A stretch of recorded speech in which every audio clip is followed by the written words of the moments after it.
आपने पूछा इस्लामी जिहाद को कैसे ख़त्म किया जाएगा। मेरा कहने का तात्पर्य यहाँ पे यह है, केवल 19वीं सदी में विलियम ग्लैडस्टोन जो थे ब्रिटिश के प्राइम मिनिस्टर, उन्होंने कहा था कुरान के संबंध में, जब तक कुरान रहेगी विश्व शांति नहीं हो सकती। जब तक कुरान रहेगी विश्व शांति नहीं हो सकती, यह बात क्लियर है। जिहाद की जड़ में है तो इनका इस्लामिक शास्त्र, सारा इस्लामिक शिक्षा सारी जिहाद की जड़ है। उनको घूट घूट के पढ़ाया जाता है कि नॉन मुस्लिम को रहने का अधिकार नहीं है, अविश्वासियों को रहने का अधिकार नहीं है। जब उनको ऐसे पढ़ाया जाएगा बचपन से ही बच्चों को, तो वो क्या सीखेंगे? इस धरती पे केवल इस्लाम ही रहेगा। मानवता का नाश करने का जो इनका ध्येय है, सभी पूरे विश्व को दारुल इस्लाम बनाने को ध्येय है, वो इनका बीच का कीड़ा है। असली जिहाद का असली कीड़ा वहाँ बैठा हुआ है जो मस्तिष्क में है, हथियारों में नहीं है। वो ब्रेन में बैठा हुआ कीड़ा, वो जब तक नहीं निकलेगा, उस कोई भी हथियार आप चलाइए वो खत्म नहीं होगा। अभी स्वामी जी ने कहा कि एक भी सेल रह जाएगा कैंसर का, वो दोबारा पनप जाएगा। वही हिसाब इस्लामिक जिहाद के अंदर है। ये कीड़े जो छोटे छोटे बन के डेवलप हो रहे हैं, इनकी किताबों से, इनकी पुस्तकों से निकलते हैं, इनके धर्माचार्यों के प्रवचन से निकलते हैं। इनको केवल एक ही चीज, मानवता का कोई अर्थ नहीं इनके आगे, शांति का कोई अर्थ नहीं, भाईचारा केवल इस्लाम के अंदर है। इस्लाम के अलावा कोई भाईचारा नहीं दुनिया में। बड़े बड़े योद्धा, बड़े बड़े विद्वान इस बात को कहते हैं, अगर भारतीय संस्कृति, हिंदू संस्कृति का अगर नष्ट होगी तो पूरा विश्व नष्ट होगा। भारतीय संस्कृति में वो ताकत है कि पूरे विश्व को शांति और मानवता के राह पर रख सकती है। वसुधैव कुटुंबकम का जो नारा है भारतीय संस्कृति का, वो हम लोग भूल जाते हैं।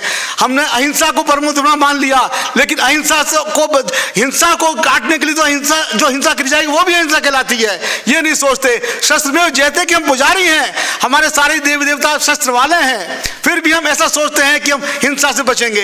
अभी दिल्ली में जो कुछ हुआ उसको हमने हिंसक नहीं बनाया। एक तरफ लोग मरते रहे, पिटते रहे, सब कुछ होता रहा, लेकिन सरकार शांत रही, संयम बढ़ता गया। ये समझने की बात यह बार बार मेरा यहाँ कहने का एक मुख्य विधेय यह है कि जो हम संसद करने जा रहे हैं उसमें इस्लामी जिहाद में जो हम लोग विचार करेंगे, सभी धर्म सम्मेलन में सबको बुलाना है कि वो ये जाने कि इस्लाम का जो जिहाद है उसकी जड़ कहाँ पे है। जब तक इनके शास्त्रों में, इनकी शिक्षाओं में परिवर्तन नहीं किया जाएगा, आवश्यक परिवर्तन करने होंगे। कुरान जैसे धार्मिक ग्रंथ में जिनको ये पवित्र मानते हैं, उसमें अच्छी बातें जो भी हैं, उसके अलावा जो दूषित बातें हैं वो निकालनी होगी। 31 जुलाई 1986 को मेट्रोपॉलिटन मजिस्ट्रेट जो थे दिल्ली के, जिले सिंह लोहाट, उन्होंने भी कहा था कि कुरान में कुछ आयतें ऐसी हैं जो घृणा फैलाती हैं। मेरा कहने का तात्पर्य यही है, बार बार ये कहता हूँ मैं, इस्लामी जिहाद की जड़ में जाने के लिए हमें इनकी शिक्षाओं पे संशोधन करने होंगे, तभी संभव हो सकता है कि इस्लामी जिहाद को हम नष्ट कर पाएँ। सर, एक सबसे बड़ा सवाल यहाँ पर यह भी खड़ा होता है कि शिक्षा के साथ साथ हमारे जीवन में इंटरटेनमेंट भी है, उसके द्वारा भी कहीं ना कहीं इस जिहाद को परोसा जाता है, उस पर कैसे लगाम लगेगी? आपने बहुत अच्छा प्रश्न किया। एंटरटेनमेंट के बहाने जिहाद परोसा जा रहा है। आपने बहुत ही अच्छा प्रश्न किया है। ये आपको ध्यान होगा, हाजी मस्तान था फिल्म बॉम्बे का सबसे बड़ा माफिया, उसने इतना पैसा दिया फिल्म इंडस्ट्री में, उसमें सभी हिंदुओं को, किसी को पोंगा पंडित, किसी को लालची, किसी को निर्दयी, और इस मुसलमान को ईमानदार वफादार, ये इतना पेश किया गया, परोसा गया। ये सांस्कृतिक जिहाद हम लोग भुगत रहे हैं। यही हम लोगों की हार है।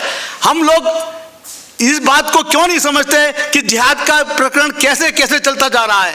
जिहाद के नए नए रूप कितने आ रहे हैं, किसी को नहीं पता। कितने रूपों में जिहाद फैलता है। पत्रकार अलग तरह के जिहाद को रोकता है, बढ़ाता है।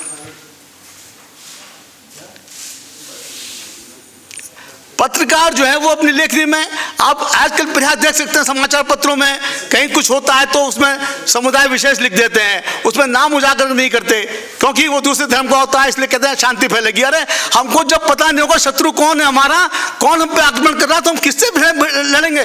धर्म की रक्षा की बात की जाती है कि धर्म की रक्षा करो, किससे धर्म की रक्षा करेंगे? सभी हमारे महात्मा, सभी आचार्य, सभी धर्माचार्य कहते हैं कि धर्म की रक्षा करें, धर्म की जय होगी। तो धर्म की जय के लिए धर्म का शत्रु तो बताना पड़ेगा कि धर्म के लिए शत्रु कौन है, कौन आहत कर रहा है हमें धर्म के ऊपर। हमारी पुस्तकों में बच्चों को क्या पढ़ाया जाता है, स्कूलों की पुस्तकों में क्या पढ़ाया जाता है?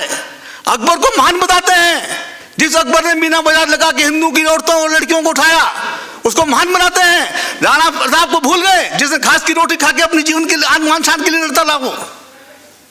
जीजाबाई को भूल जाते हैं हम, जिसने शिवाजी को पैदा किया। गुरु समर्थ रामदास को भूल जाते हैं, जिन्होंने शिवाजी के अंदर प्रेरणा डाली। हमें जिहाद के हर पल पे जाना होगा, इतिहास में जाना होगा, अपनी शिक्षाओं में जाना होगा। और जो सांस्कृतिक फिल्मी जो एंटरटेनमेंट का जिहाद है, उसको भी एंटरटेनमेंट खत्म करने के लिए करना होगा। हिंदुओं में भावना आनी चाहिए कि हम भाषण के पुजारी नहीं है। खत्म कैसे किया जाएगा? ये तो पग पग में हम लोग इसी काम में, स्वामी जी और सब लोग इसी काम में लगे हुए हैं कि जैसे धीरे धीरे चलता है। आपको ये समझना चाहिए कि हमारे अंदर इतना विष घोल दिया गया है, हम इसका विरोध नहीं कर पा रहे हैं, पग पग पे हमसे आ रही है। सर आज अगर आप ये वीडियो YouTube पर देख रहे हैं तो हमारे चैनल को सब्सक्राइब करें और बेल आइकन को दबाना ना भूलें। अगर आप Facebook पर ये वीडियो देख रहे हैं तो हमारे पेज को लाइक करें।